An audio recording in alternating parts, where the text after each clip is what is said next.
Assalamualaikum warahmatullahi wabarakatuh. Perkenalkan, nama saya Siska Wahyuningsih, NIM 204029, jurusan Teknologi Pendidikan. Baiklah, di sini saya akan menjelaskan mengenai proses dan teknik supervisi pendidikan. A. Proses supervisi pendidikan. Proses supervisi merupakan rangkaian kegiatan yang dilaksanakan ketika melakukan supervisi. Menurut tim pakar manajemen pendidikan, secara umum, proses pelaksanaan supervisi dilaksanakan melalui 4 tahap, yaitu 1. Perencanaan. Kegiatan perencanaan mengacu pada kegiatan identifikasi permasalahan. Langkah-langkah yang dilaksanakan dalam perencanaan supervisi adalah 1. Mengumpulkan data melalui kunjungan kelas, pertemuan pribadi atau rapat staf. 2. Mengolah data dengan melakukan koreksi kebenaran terhadap data yang dikumpulkan. 3. Mengklasifikasi data sesuai dengan bidang permasalahan. 4. Menarik kesimpulan tentang permasalahan sasaran sesuai dengan keadaan yang sebenarnya. 5. Menetapkan teknik yang tepat digunakan untuk memperbaiki atau meningkatkan profesionalisme pendidik. 2. Pelaksanaan. Kegiatan pelaksanaan merupakan kegiatan nyata yang dilakukan untuk memperbaiki atau meningkatkan kemampuan pendidik. Kegiatan pelaksanaan merupakan kegiatan pemberian bantuan dari supervisor kepada pendidik. Agar dapat terlaksana dengan efektif, pelaksanaannya harus sesuai dengan perencanaan yang telah ditetapkan dan ada follow-up untuk melihat keberhasilan proses dan hasil pelaksanaan supervisi. 3. Evaluasi. Kegiatan evaluasi merupakan kegiatan untuk menelaah keberhasilan proses dan hasil pelaksanaan supervisi. Evaluasi dilaksanakan secara komprehensif. Sasaran evaluasi supervisi ditujukan kepada semua orang yang terlibat dalam proses pelaksanaan supervisi. 4. Tindak lanjut. Adapun bentuk tindak lanjut supervisi akademik dapat dilakukan melalui kegiatan sebagai berikut. 1. Pembinaan. Kegiatan pembinaan dapat berupa pembinaan langsung dan tidak langsung. Pembinaan langsung. Pembinaan ini dilakukan terhadap hal-hal yang sifatnya khusus yang perlu perbaikan dengan segera dari hasil analisis supervisi. Menurut Suhertian, pembinaan dengan pendekatan langsung berarti supervisor memberikan arahan langsung, dengan demikian pengaruh supervisor lebih dominan. Kegiatan pembinaan langsung yang dilakukan setelah kepala sekolah selesai melakukan observasi pembelajaran adalah pertemuan pasca observasi. Pada pertemuan ini, kepala sekolah memberi balikan untuk membantu mengembangkan perilaku guru dalam melaksanakan proses pembelajaran. Pada kegiatan ini, kepala sekolah dapat melakukan 5 langkah pembinaan kemampuan guru, yaitu A. Menciptakan hubungan-hubungan yang harmonis. B.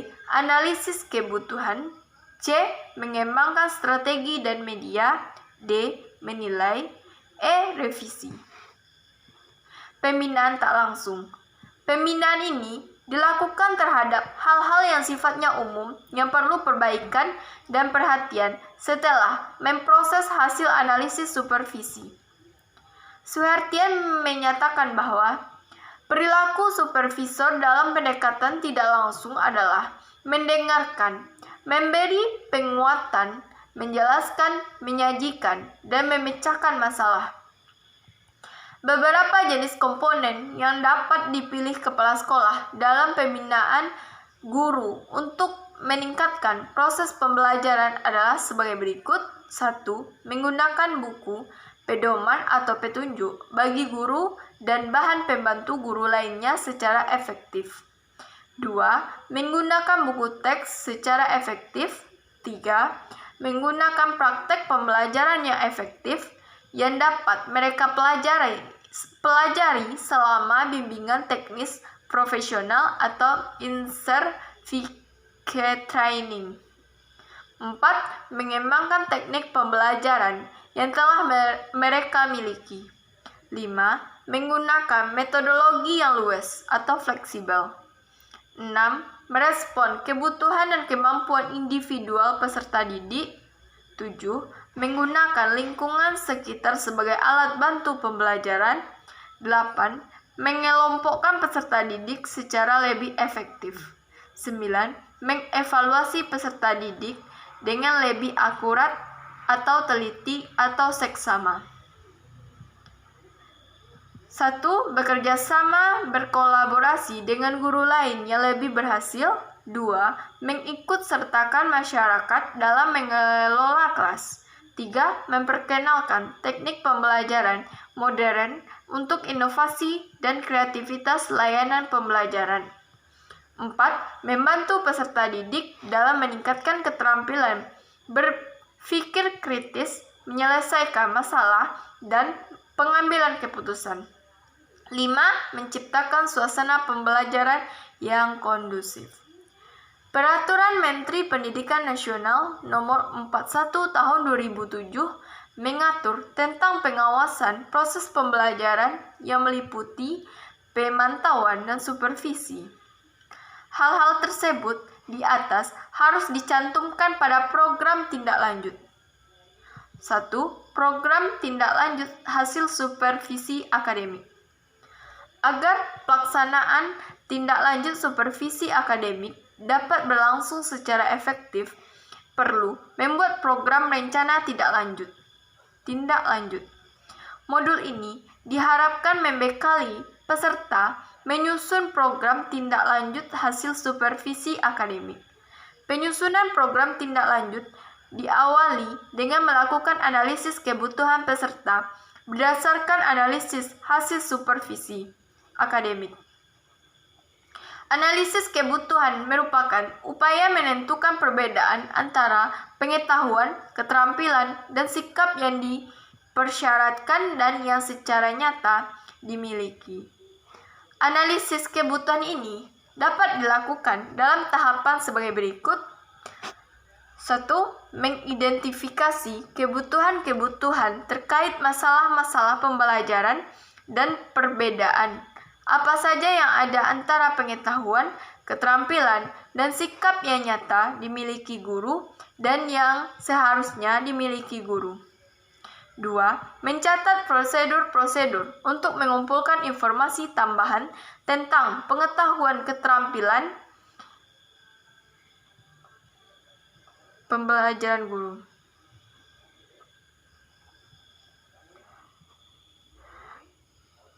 4. Menetapkan jenis pembinaan keterampilan pembelajaran guru. 5. Menetapkan tujuan pemilihan jenis pembinaan. 6. Mengidentifikasi dukungan lingkungan dan hambatan-hambatannya. 7. Mengidentifikasi tugas-tugas manajemen yang dibutuhkan untuk pelaksanaan tindak lanjut seperti keuangan, sumber-sumber belajar, sarana prasarana. B. Teknik supervisi pendidikan. 1. Teknik individual supervisi. A. Teknik kunjungan kelas. Teknik kunjungan kelas adalah suatu teknik kunjungan yang dilakukan supervisor ke dalam sebuah kelas baik kegiatan sedang berlangsung untuk melihat atau mengamati guru yang sedang mengajar ataupun sedang tidak ada guru atau sedang berisi siswa tetapi tidak ada guru yang mengajar. B. Teknik observasi kelas.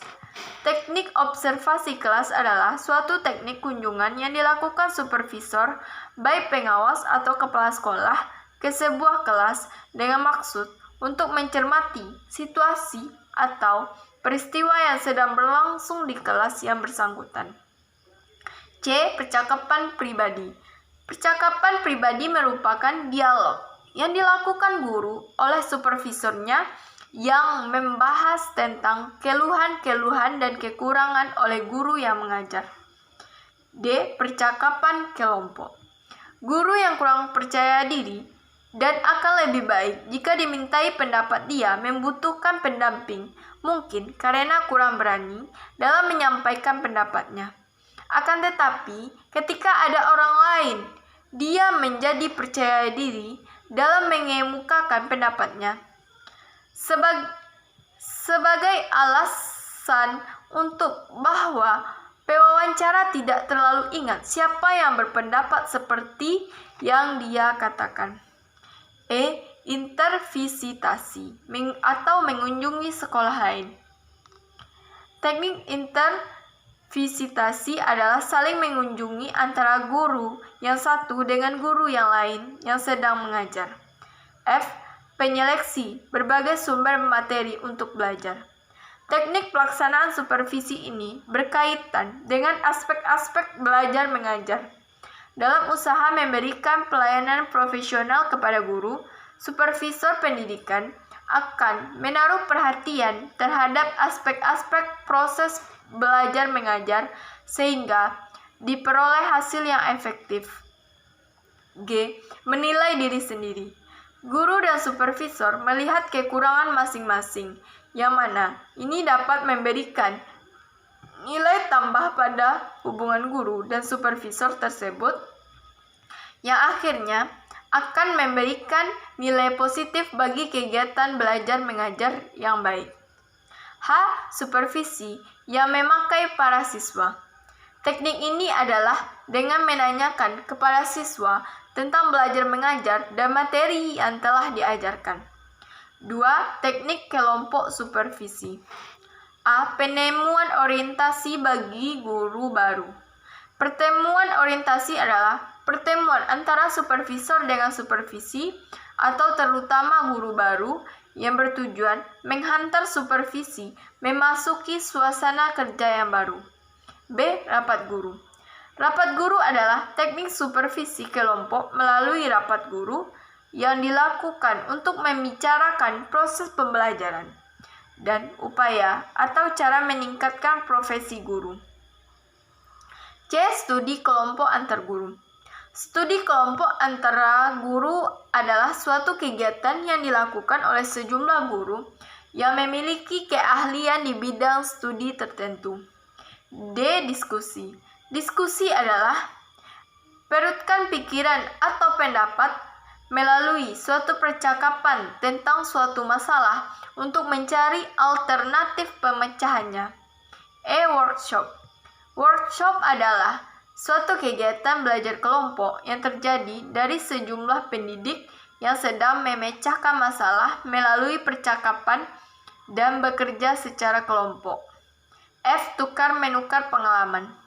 Tukar-menukar pengalaman, sharing of experience, suatu teknik perjumpaan di mana guru menyampaikan pengalaman masing-masing dalam mengajar terhadap topik-topik yang sudah diajarkan. Saling memberi dan menerima tanggapan dan saling belajar satu dengan yang lain. Teknik diskusi panel merupakan suatu kegiatan kelompok dalam situasi tatap muka bertukar informasi atau untuk memutuskan sesuatu keputusan tentang masalah tertentu. Teknik seminar. Seminar adalah suatu rangkaian kajian yang diikuti oleh suatu kelompok untuk mendiskusikan, membahas, dan memperdebatkan suatu masalah yang berhubungan dengan topik. Teknik simposium. Kegiatan mendatangkan seorang ahli pendidikan untuk membahas masalah pendidikan. Simposium menyuguhkan pidato-pidato pendek yang meninjau suatu topik dari aspek-aspek yang berbeda. Teknik demonstrasi mengajar. Usaha peningkatan belajar mengajar dengan cara mendemonstrasikan cara mengajar di hadapan guru dalam mengenalkan berbagai aspek dalam mengajar di kelas oleh supervisor. Teknik buletin supervisi. Suatu media yang bersifat cetak di mana di sana didapati peristiwa-peristiwa pendidikan yang berkaitan dengan cara-cara mengajar, tingkah laku siswa, dan sebagainya. Diharapkan ini dapat membantu guru untuk menjadi lebih baik. L. Organisasi profesi. Organisasi Guru Indonesia adalah PGRI. Sedangkan dosen mempunyai organisasi sendiri yaitu ADI atau Asosiasi Dosen Indonesia. PGRI adalah lembaga profesi yang melindungi guru secara lembaga dalam segala sesuatu yang akan merusak citra guru, baik dari dalam ataupun dari luar. Anggotanya dan sekaligus memperjuangkan hak dan kewajibannya secara hukum kepada semua pihak yang langsung atau tidak langsung dengan guru. Sekian pemaparan materi dari saya. Terlebih dan kurangnya, wabillahi taufik wal hidayah. Wassalamualaikum warahmatullahi wabarakatuh.